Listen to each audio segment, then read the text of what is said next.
Hello, I'm Colby Schroader, and welcome back to Marshall's Close Up. Today's guest has been the voice of the Marshals since I was even born. Please welcome Jeff Waters. Thank you. So, Jeff, you've been the voice of the Marshals for quite some time now. Will you tell us how you got the job and how long you've been doing it?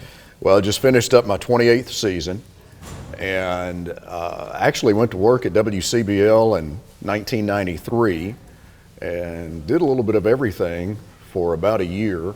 And then Jeff Parker, who was at that time doing the Marshall County games, a great guy and a really great announcer too, he decided to step down from doing the games, and I was fortunate enough to be selected to take his place. So that was 28 years ago. 28 years, man. What all goes into setting up the broadcast for the game? Well, as far as the technical side of it, it's pretty basic. It needs to be for me because I'm not much of a tech guy. But we have, over the years, evolved from doing everything on phone lines, landlines, to now everything is internet-based, wireless internet. And so just about anywhere you go, you can get a good enough signal to get on the air. And everything's digital now. So started back in the day where we had to have a phone line. You had to have a jack somewhere in the gym to be able to plug into and hope that you had a dial tone, be able to make the call and get on the air. Now it's all internet-based. It's all wireless internet. So it's changed. And obviously, the sound quality has progressed quite a bit with those changes too. I know last year that I'm a member of the boys basketball team, and I saw on your Twitter that you did a game from watching on a computer and broadcasting it when we played down in Florida. How was that? I did, and it was different. The biggest problem was when the feed would freeze up, when the video feed would freeze up, when I was kind of trying to kill time when I couldn't see anything. Yeah. So it was a little bit different. I'd never done that before. I know a lot of the guys that do college games, Neil Bradley over at Murray State, Jeremy Rose, who's a colleague of mine that's actually got his start with us a number of years ago and did the girls games for many, many years. He did it with the women's team at Murray State. And then Tom Leach, who's been a friend of mine for a number of years, the voice of the Wildcats at UK, he had to do it. And so I had never done it myself until that particular game, but I admire those guys that they were able to do it because it's very difficult when you can't see the officials, when you can't see the scoreboard and those types of things. You're kind of relying on the video feed to be able to catch all of that, and there's just a lot of stuff you can't catch when you can't be there live. Yeah. So Marshall Sports is basically a well-known program for any of the sports. What makes it such a special place to play here? Well, you have great fan support, obviously successful teams. Those go hand in hand, and you have facilities that are second to none with basketball, and the football stadium, of course, has been a great venue for many, many years. But across the board, it's facilities, it's fan support. But to have all of that, you have to have the success of the teams. And so you've got the basketball programs, boys and girls, and of course the soccer teams and the football teams over the years. We've had some really good football teams over the years that I remember well because I was there to help tell those stories. But it's the fan support, you know, whenever they travel. Usually when Marshall County travels, they have a bigger crowd than the team that's hosting them. So it's pretty unique, but it makes it pretty special too. Most people don't really realize how many people tune in and listen to the games. How many people on average come in and tune in across the different sports? You know, I have no idea as far as over the air. That's difficult to ascertain. The thing that we can track is, of course, a lot of people now don't listen over the air. They listen over the stream, either over the mobile app or the website, and you can track that. Yeah. And I know, for instance, when the girls basketball team made it to the state championship game in 2021, it overloaded the stream. We actually had more people trying to listen than what the stream was able to accommodate. So that was well into the several hundreds. Oh, yeah. So, but as far as over the air, I couldn't tell you. I hope it's a bunch. Yeah. What made that team that went to the state championship so successful? Well, they, first of all, they were terrific defensively, but they had played together for so long and they knew each other so well. They had great leadership with the seniors that were on that team, and it was just a fun group. They were a team that really felt like every game that they went into, they felt like they were going to win. And that made them a very difficult team to play against, and they made that great run to the state finals, and that was just a wonderful ride for me. Yeah. What have been some of your favorite memories from calling games?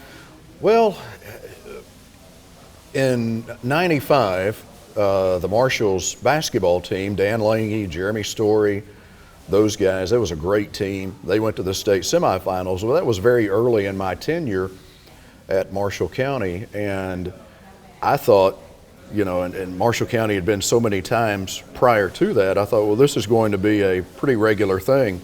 We're going to go to the state tournament, you know, pretty often. And we went 16 years and didn't go to the state tournament, and had a lot of near misses, a lot of trips to the regional finals that just came up short. Had some overtime losses in the regional finals and some heartbreak there. But in 2011, when that team got back to the state tournament, that was really special for me because I had been there the previous time, and in a lot of ways I was the only connection to that previous team. Yeah. That had been in '95 that reached the state semifinals. So when they went back in 2011, that was very special. And then of course they went up there and they advanced and went to the quarterfinals, played Derek Willis and Bullitt East in the quarterfinal round. I still say if they'd made a few threes, I remember Gus Gillespie, the head coach at that time, we met in the hotel to record his pregame interview, and he told me, he said, if we can make a few threes, we'll win this game. And just had an off shooting night. Even at that, they made a great run and almost defeated Bullitt East, almost were in the semifinal round. I remember Bullitt East's coach coming on Marshall County's bus after the game to tell them that they had played harder than any team they had faced all year. And then they went back the next year to be able to repeat, and that team went 32-3. And that was just a fun ride because those guys, much like the girls team in 2021, they had played together for a long time. They had great leadership, and they were very, very good defensively. That 2012 team at Marshall County had for the boys would really just lock people down defensively, and was a big reason why they won 32 games. And then football, '95, they went to the state semifinals. That was just such a fun ride because Marshall County was able to host, being in an odd year, East comes West in the football playoffs. So in '95, Marshall County won the football district. They then defeated Central Hardin. Then they defeated North Hardin on a field goal in the final seconds. They were down 7-6. And kicked a field goal. A freshman by the name of Donald Davis kicked a field goal that gave Marshall County a 9-7 victory. And then they went on and defeated Nelson County the following week in the regional championship game, and then lost to St. Xavier in the semifinals.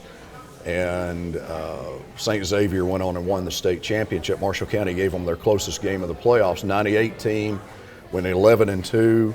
Gary Rockney, Bobby Sanders, Tony Bevel. I remember so many of those guys. And then some of the teams that Mike Lawson had here at Marshall County with Daniel Ard and Alan Williams and Brandon Walker, really great athletes, good kids too, and had some great runs. Stephen Bargy, a quarterback in '07 when they went back to the state quarterfinals, won the district. So those are some years that stand out with football too. Is there any like single game performances that stick out to you that like you always remember? Well, one that I'll remember with Alan Williams in football, when they opened the season in '06, they played Davis County at Marshall County in a bowl game, and Alan had 6 touchdowns that night, and was a tremendous performance. Gary Rockney in 1998. Gary was a multi-sport athlete here at Marshall County High School. Great quarterback, lanky guy, about 6'3", very athletic. But Marshall County defeated Henderson County at Henderson in the district championship game, 42-41 in triple overtime. And that's still the most exciting football game that I've called high school or college. And Gary accounted for all 6 of Marshall County's touchdowns. He ran for 3 and passed for 3. So that was a tremendous performance. I can remember some of the games that Dan Lange had back in the day, some of the great games that he had. Certainly the 42-point game he had in the state tournament when they came from behind to defeat Simon Kenton in 1995 was a great performance, and there have been others, certainly. It's too many to list, really. We're running out of time here, so how is the Marshall County fan base so well known?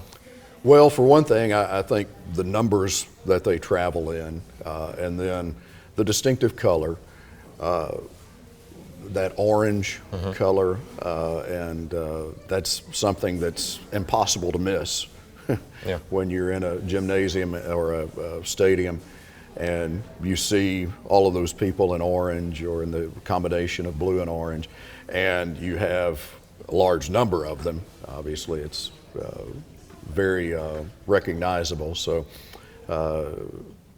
sea of orange, they've talked about that over the years, but I think a lot of folks know that when Marshall County comes to town, be ready to sell a lot of tickets because they're going to bring a lot of people.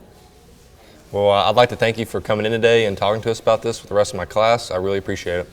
Thank you for having me. It's a pleasure.